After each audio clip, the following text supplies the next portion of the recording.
Alors, attaquons la partie 2 de notre programme d'injectivité.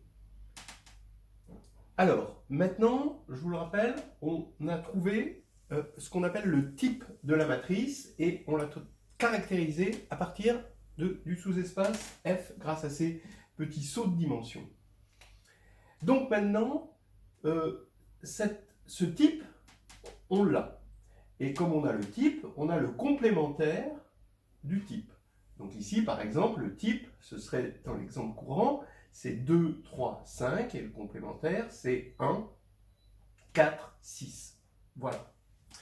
Et maintenant, j'affirme que si j'appelle, alors je vais appeler, je vous rappelle qu'on a une base canonique, la base canonique on l'a dès le départ, j'appelle V indice T le sous-espace engendré par les éléments de la base canonique correspondant à T, donc au EK, petit EK où K appartient à T, et VT bar, le sous-espace engendré par les petites K où K est dans le complémentaire, de sorte à ce que Kn est en somme directe.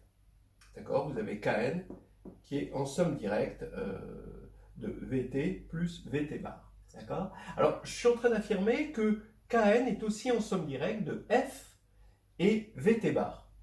D'accord? Alors, étant donné que F est de dimension m et que Vt bar, bien sûr, il est de dimension n moins m, Vt bar, c'est le sous-espace engendré par les vecteurs de la base canonique correspondant à T bar. Donc, c'est de dimension n moins n, m, il suffit de montrer que l'intersection entre f et Vt bar est nulle. Maintenant, si on prend un élément dans l'intersection, il est de la forme, comme il est dans f, il est engendré par les vecteurs colonnes, donc il est de la forme somme de lambda k ck, d'accord? Et il est aussi dans Vt bar. Donc on a ça dans Vt bar. Maintenant, j'ai dit que Vt et Vt bar sont en somme directe dans Kn. Donc, je peux faire la projection, d'accord, parallèlement à Vt bar de Vt. Alors, qu'est-ce qu'elle donne cette projection? Regardez, vous prenez les vecteurs colonnes, voilà, C1, d'accord? Quand vous allez le projeter par rapport à T bar, donc ici j'ai mis T bar, les éléments de T bar pour bien voir là où ils sont, et les éléments de T, les lignes correspondant à T, pour bien voir où elles sont, d'accord? Quand on va projeter parallèlement à T bar sur Vt, là ça va s'annuler, ça va s'annuler, il va rester que ce 1 là, et donc on aura le vecteur E2. Pareil, C2, ça va aller vers E3, parce que ça va s'annuler, et E3, ça va aller vers E5. C'est-à-dire, en général, CK, quand on va le projeter, ça va être IK, EIK, d'accord? Voilà, ça va donner EIK. Donc quand on va projeter cet élément-là, d'une part, ça va être 0, puisqu'on l'a projeté parallèlement à Vt bar, et d'autre part, ça va être la somme des lambda k, EIK. Et donc, comme il forme une partie libre, évidemment, ça veut dire que tous les lambda k sont nuls, puisqu'on va identifier que cette somme est nulle. Voilà. Donc, on a montré qu'ils sont en somme directe par un argument de dimension et d'intersection. Bon. Donc, maintenant, on ne va pas utiliser, à la limite, ça ne va rien nous donner d'utiliser ça, parce qu'il faut que ça dépende de f. Vous voyez qu'on ne va pas utiliser cette somme directe. Mais par contre, on va utiliser celle-là, parce que maintenant, on va considérer ce que je vais appeler la projection pi, d'accord? Ça va être la projection sur Vt bar et parallèlement à f. Ah je l'ai déjà écrit là. Voilà. Donc, pi, c'est cette projection-là. Alors, on vérifie qu'elle ne dépend que de f. Oui, effectivement, Vt bar dépend que de la base canonique et de t. La base canonique, elle est donnée dès le départ. T, il a été donné par le type, et le type, il a été donné par f. Donc là, c'est bon. Il faut quand même être rigoureux et vérifier tout ça. Et donc, on regarde le truc parallèlement à f. Bon, alors maintenant, qu'est-ce qu'on écrit? On va écrire CK, qui est égale à EIK, d'accord, plus une somme, hein, regardez, hein, une somme de EJ pour les EJ dans T bar avec des coefficients. C'est exactement ces coefficients que je veux, hein, d'accord. J'ai dit que là maintenant, j'étais à la pêche aux coefficients, puisque j'ai le type. Alors, vous êtes d'accord avec moi? CK, c'est EIK, donc EIK, ben c'est cet élément-là, plus alpha JK, donc ici, la somme des alpha JK, EJ, pour J dans T bar, ça correspond à ces étoiles-là. Voilà. Cette égalité, je vais la passer par la moulinette de pi. Donc, pi, qu'est-ce qu'il va faire? Ben, pi de CK, eh ben, ça va faire 0. Pourquoi? Parce que CK est dans F et qu'on a projeté parallèlement à F. Donc, on va avoir 0. Pi de EIK plus ce pi-là. Alors, les pi de EJ, ben, comme c'est EJ, J, ils sont dans T bar, et comme on projette là-dessus, ben, ça va être l'identité là-dessus. Donc, ça va nous faire, maintenant, 0 égale pi de EIK plus somme des alpha JK EJ. Pi de EJ, c'est EJ. Donc, on passe de l'autre côté, et ça fait que pi de EIK est égal à moins somme de J dans T bar de alpha JK EJ. Voilà. Qu'est-ce que ça veut dire, ça? Ben, ça veut dire qu'on a EIK, c'est un élément de la base canonique. Il est donné dans les données du problème, au départ, canonique, hein, on a dit canonique. Pi, eh ben, c'est donné par les données, par F, et la base canonique, et le type, bien sûr. Et puis, on récupère hein, ces éléments-là. Étant donné que J est une partie libre, on peut récupérer les coefficients à partir de cette somme, et on obtient les moins alpha JK. C'est entièrement déterminé par F, et on a bouclé notre boucle, et il n'y a plus qu'à voir maintenant des exemples illustrés, regarder, s'imprégner, l'histoire de ressortir avec un souvenir agréable de ce petit voyage. Bien, on va tout de suite regarder l'effet du théorème qu'on vient de prouver sur la stratification de la Grassmannienne 2,4. J'aurais pu prendre la Grassmannienne 3,6, mais ça aurait été un petit peu long et pas plus éclairant. J'aurais pu prendre aussi 2,3, mais là ça aurait été très court et pas très éclairant. Voilà, alors donc, on vient de voir que la Grassmannienne finalement 2,4 est en bijection avec l'ensemble des matrices échelonnées réduites, d'accord, en colonne, d'accord, bon, colonne, de type, les 6 types possibles, hein, quand on prend 2 parmi 4. C'est-à-dire 1, 2, 1, 3, 2, 3, 1, 4, 2, 4, 3, 4. Ça vient avec un certain ordre, et vous allez voir que cet ordre, il n'est pas tout à fait innocent. Vous prenez 1, 2, on va prendre ça va être le premier. Vous allez voir pourquoi.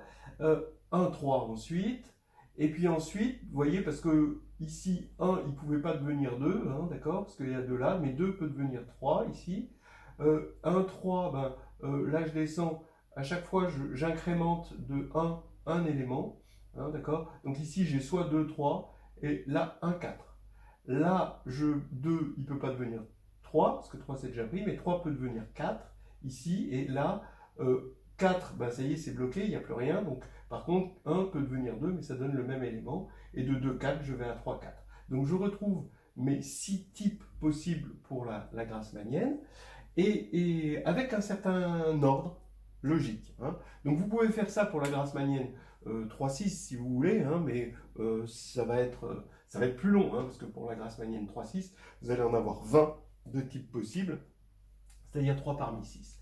Alors, maintenant, regardons les matrices. Alors, de type 1, 2, ça veut dire que j'ai des matrices, donc 4, 2, hein, depuis le début. J'ai des matrices 4 lignes, 2 colonnes.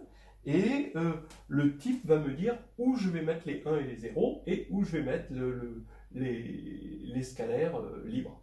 Alors, ici, voilà 1, 2, donc ça veut dire que je mets un 0 parce que c'est au-dessus du 1 là, et un 0 là parce que c'est à gauche, ça c'est le côté réduit. Hein, alors que ça c'est juste le côté échelonné. Ici, maintenant, quartier libre, ben, j'ai 4 éléments. Ben, vous allez voir que ça va être le maximum, c'est pour ça que je l'ai mis tout en haut. Un 3 maintenant. Un 3, donc voilà, hein, ici, vous avez 3 éléments libres. 2, 3, donc là 0, 0, 1, les 1 sont ici et ici, et du coup, on peut mettre des éléments libres que ici. 1, 4, on peut mettre des éléments libres que ici, voilà, 1 et 4. Là, au-dessus, il y a des 0, à gauche, il y a des 0. Et puis 2, 4, 2, 4, donc 2 et 4, des 0, 0, et puis là, 1, 0, puis le reste, c'est libre, il n'y a plus beaucoup de choses. Et puis 3, 4, regardez, eh bien, là, il n'y a plus d'étoiles, d'accord? Donc, on a vu que quand on fixe un type, on obtient des espaces affines. Ces espaces affines, bah, à cause de la position des 1 et des 0, bah, déjà rien que la position des 1, vous allez voir que, et des 0 quand même, vous allez voir que ce sont des espaces affines qui n'ont pas d'intersection hein, entre eux, hein, d'accord, normal. Et combien on a de degrés de liberté, c'est-à-dire quelle est la dimension de ces espaces affines? Et bien là, on en a 4, là, on en a 3, là, on en a 2, et là, on en a 2. Vous voyez que ça diminue à chaque fois qu'on descend d'un cran, et ici, on en a 1, et ici, on a 0 degré de liberté. Ça veut dire que des matrices échelonnées de type 3, 4, on n'en a qu'une. D'accord? Il n'y en a qu'une. Et le max, donc ici, c'est le minimum, hein, avec une, c'est la dimension 0, c'est un point. Et ici, on a un espace de dimension 4. Alors, l'ensemble des matrices échelonnées de type 1, 2, on verra, ça s'appelle la grosse cellule. Donc, c'est la partie la plus riche. Maintenant, on va regarder une autre approche de la grassmannienne, parce que là, on a vu l'approche de la grassmannienne d'une certaine manière. Bon, on fera le bilan après ça. Mais là, tout de suite, on va regarder ça sur un corps fini, parce que c'est très, très concret. Hein, ce que ça va nous donner des vraies formules. Regardez, vous avez vu dans une vidéo sur les actions de groupe, que comme GL4 agit sur la grassmannienne, ça va nous permettre cette alternative hein, pour comprendre GR de 4. C'est une autre façon de voir, une alternative à celle-ci. Cette action, c'est une action, on prend un automorphisme linéaire en dimension 4. Ben, comme F, on prend un sous-espace, un élément de la grassmannienne, F est un sous-espace de dimension 2 dans K4, donc c'est un plan ici, et G.F, l'action, c'est G de F. Voilà. Et cette action est évidemment transitive, ça on l'a déjà vu, c'est grâce au théorème de la base incomplète, hein, quand on va prendre deux plans, d'accord, et ben on va pouvoir en trouver une base pour l'un et pour l'autre, compléter ces deux bases, en une base de l'espace, par contre, de l'espace total, hein, K4, on va avoir deux bases de K4, et il existe, d'après le théorème fondamental de l'algèbre linéaire, un automorphisme qui va envoyer une base sur une autre, donc un élément de GL4 qui va envoyer l'un sur l'autre, et donc qui forcément va envoyer les deux premiers vecteurs de la première base vers les deux premiers vecteurs de la seconde base, et on va avoir à partir de là que G de F va être égal à l'autre plan, hein, G de F'. Voilà. Donc on a une action transitive, ce qui va faire que ceci va être un quotient de GL4, ça va être une orbite, donc ça va être GL4 quotienté par le stabilisateur d'un élément.